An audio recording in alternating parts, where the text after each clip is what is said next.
Okay. Hello, viewers. My name is Zach Hardy, and as you may have seen yesterday, I uploaded a video, a very highly emotional video, mere less than a mere half hour after the lead singer for Linkin Park and Dead by Sunrise, Chester Bennington, had been found dead. I guess now we know he had hung himself in his home while his family was away. And situation or the way it happened or anything surrounding it doesn't make anything better or worse. It's still extremely saddening to see such a promising individual who had years worth of success moving forward, and just seeing that light be ripped away.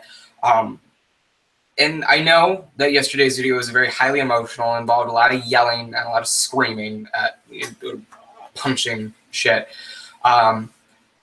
So I hope you wouldn't. I mean, I'm doing this video again. I was going to do a video based off of the cruiserweights that you would, or people that you wouldn't know would qualify for cruiserweights or for the cruiserweight division in WWE. But I decided to redo this video and put the old one as private, unless anybody wanted to, or wanted that to be changed, put back to public, because yesterday's video was extremely emotional, and I would hope you wouldn't hold it against me or anything like that, because it was.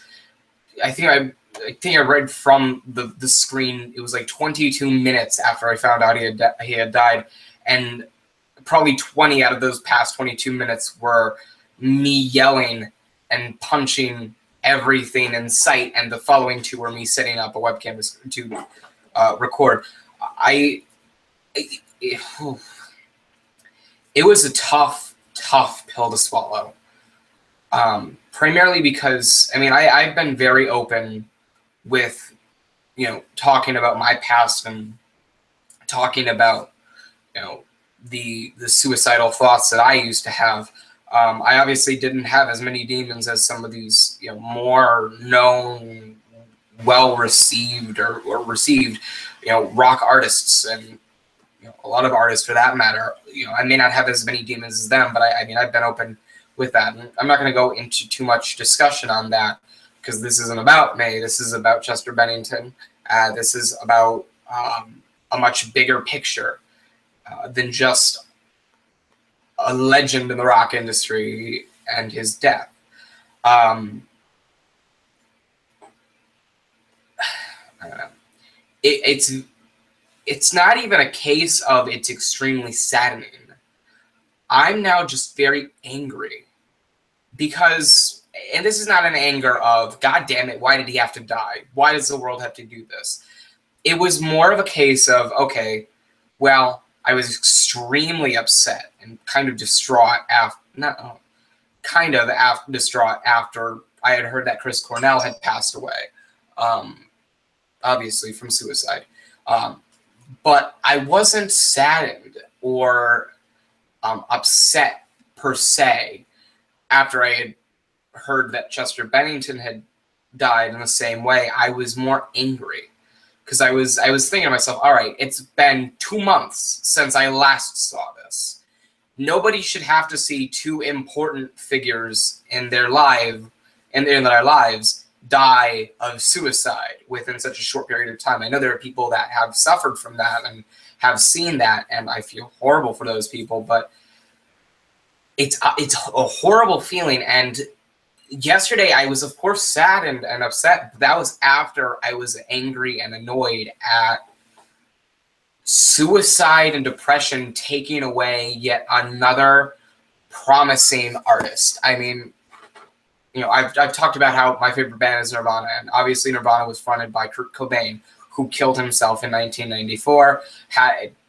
He had an absolute promising future ahead of him. He would have been the voice of probably today's generation, or if not, very recent times generation, with his music and what he spoke. when it comes down to it, Andrew Wood comes to mind. Chris Cornell, of course, Chester Bennington. Sorry, that's stuck in my throat. Christ alive. Sorry. Anyway, that's the case.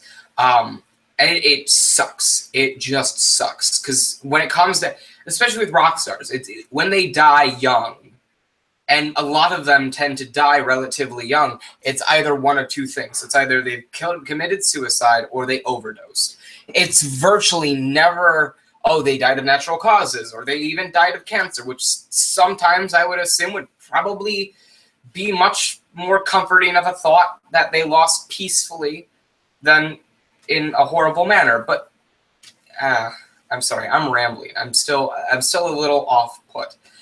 There is a bigger picture here, and that is, well, the bigger problem is depression and suicide, because it's taken away so many lives from so many loved ones and so many fans and so many families, so many friends, not just for celebrities, but for regular everyday people that go about their lives and have hurt so badly. And it just fucking sucks. I mean, it's always a horrible feeling to see somebody that you know very well, or that you love very much, or that has been an important part of your life in one way or another, die so young. I mean, die, period, but die is so young, and it sucks. And that's a big problem, because, I mean, after I got over, my hump with, the whole suicidal thoughts and everything, I never made an attempt, but I kind of realized that suicide is, it's either suicide is a permanent solution to a temporary problem, or suicide is a permanent solution to an elongated problem, something that will surpass. I mean, of course, you have those few people that go throughout their entire life with nothing good happening, or very little good happening, and it turns out to not be worth it. Of course, you shouldn't take your life over that, but there have been times where that's been the case. It's a case of, oh God, sorry. It's a case of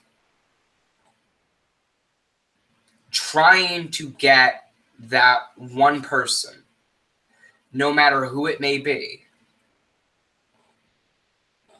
to be able to open up about the problems and be able to get proper help, and to be able to be properly looked after and properly talked to, properly cared for. And I know Chester Bennington had gone through a shit ton. I believe he was sexually abused as a child. Maybe he was abused, but I think I read something about him being sexually abused at one point. He had gone through substance abuse problems. You could tell, even through his early works, that there's been a hint of depression, at least a hint of depression.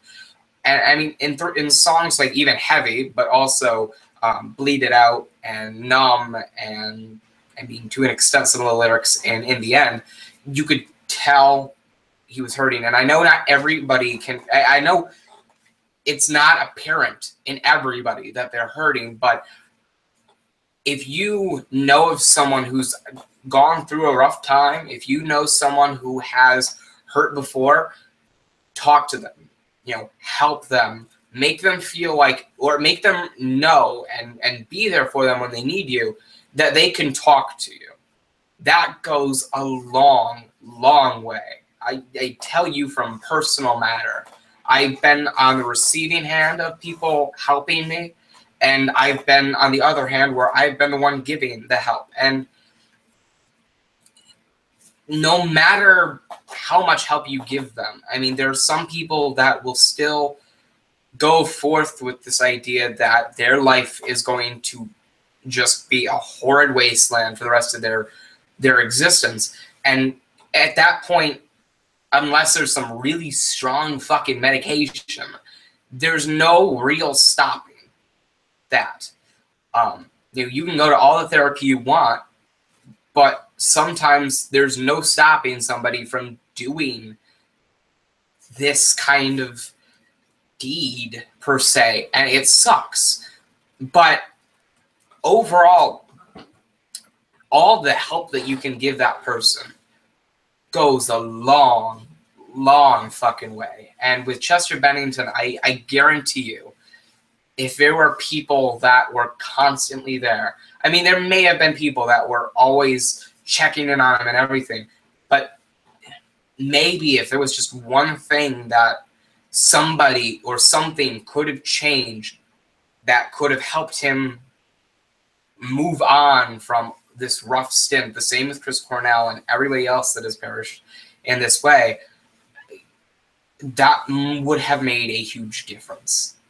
And I remember, on the note of Chester Bennington, I remember when I was, and I don't tell this story very often because, you know, I don't like priding myself on, you know, starting to like or listen to rock music because I had no fucking clue what good music was. But I remember, I think it was 2013, and I was still listening to, you know, Eminem, and, you know, I mean, there were some artists like Eminem that were very passionate about their music, but I listened to a lot of garbage and synthetic pop crap, and a lot of shitty rock. I'm sorry, not rock. A lot of shitty rap, and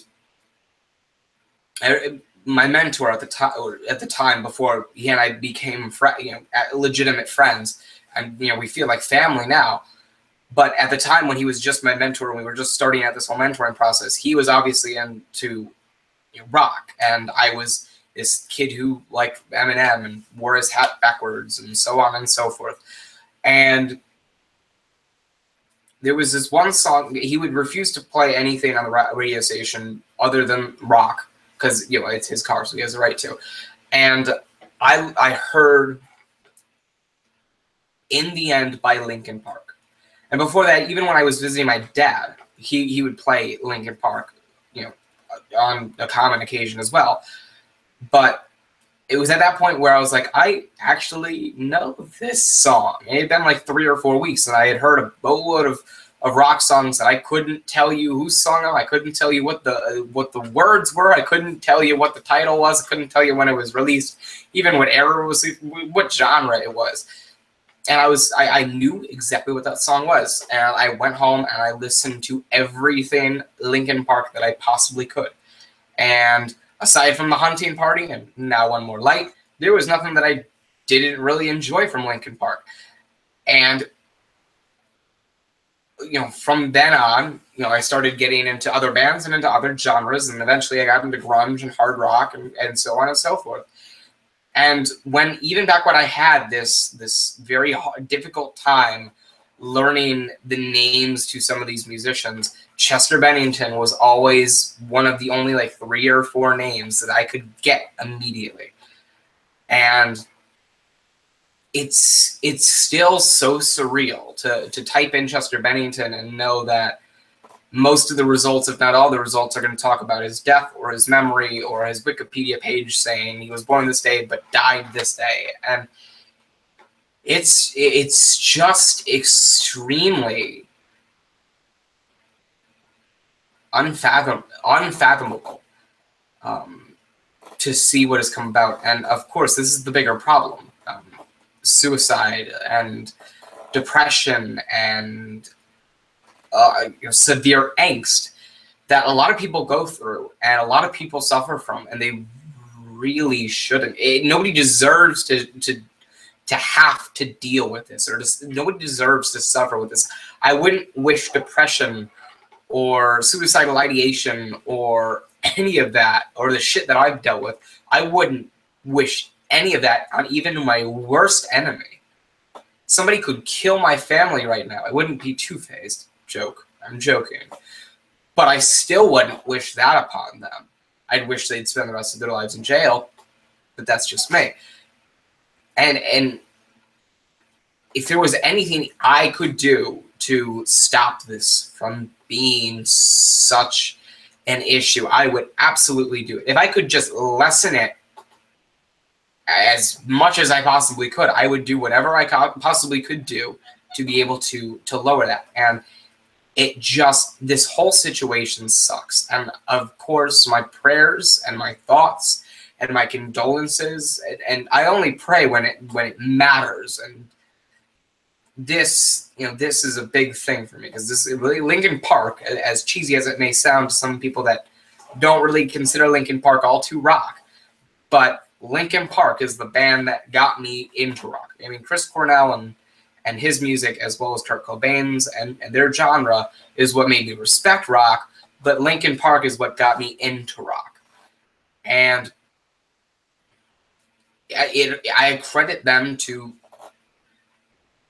helping form me into the man that I am today, a man that I'm very proud of being, someone who is very independent, who is very true to his ways, somebody who won't change for whatever anybody else thinks that may disagree with that. And I have Chester Bennington and his music to thank for that. And it sucks now that he's gone. And I remember yesterday I went to his Instagram page and I saw that you could message him. So I messaged him and I was like, I know you yourself will never be able to read this, and then this tab will never say read whenever, but you've helped me so much throughout my life, and I am so sorry that this is what ended up happening to you. You are not to be forgotten. Rest easy, you kind soul. And that was that. And again, it's still so surreal, but I don't know. My condolences, my prayers and my thoughts, and my best wishes to his family, to his friends, to his bandmates, to his fan members, or fans, to everybody that's been impacted by Chester Bennington's music. And I can guarantee you, I can sit here right now and guarantee you that I'm not the only one watching this video that has gone through, part of middle school and high school in their teenage years with Linkin Park involved.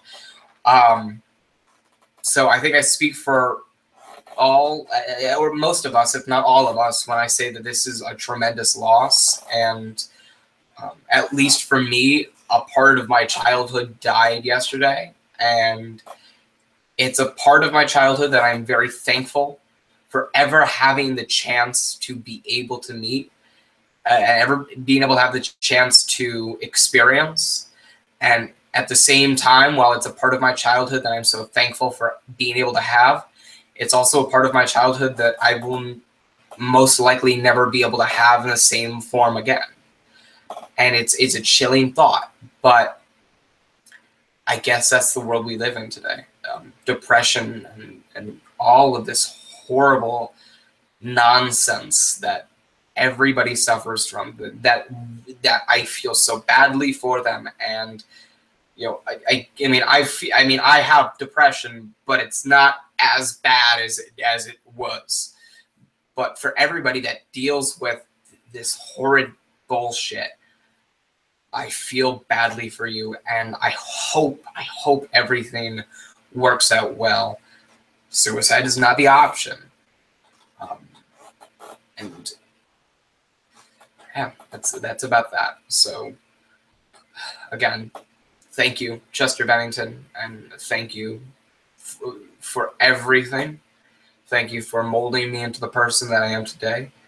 Thank you for giving me an understanding of rock music. Thank you for opening me to rock music, to rock, whatever.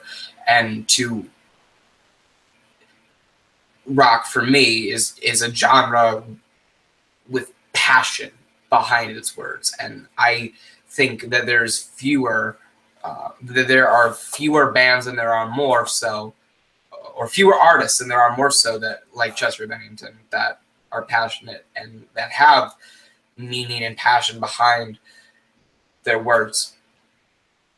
And I probably didn't word that right, but one of the greatest rock voices I've ever heard, has sadly left us, and Godspeed, kind soul. Rest easy. With that being said, I'm going to close this video here. I'll probably do the Cruiserweight video tomorrow, if not later next week. I hope to be able to film an a cappella tribute to Chester Bennington through a Linkin Park song. It'd probably be something like, in the end, maybe. Something that I can actually hold through with my voice. But aside from that, rest in peace. Love you. Miss you. Will not forget you. So thank you for watching. Hope you enjoyed. And I will see you soon.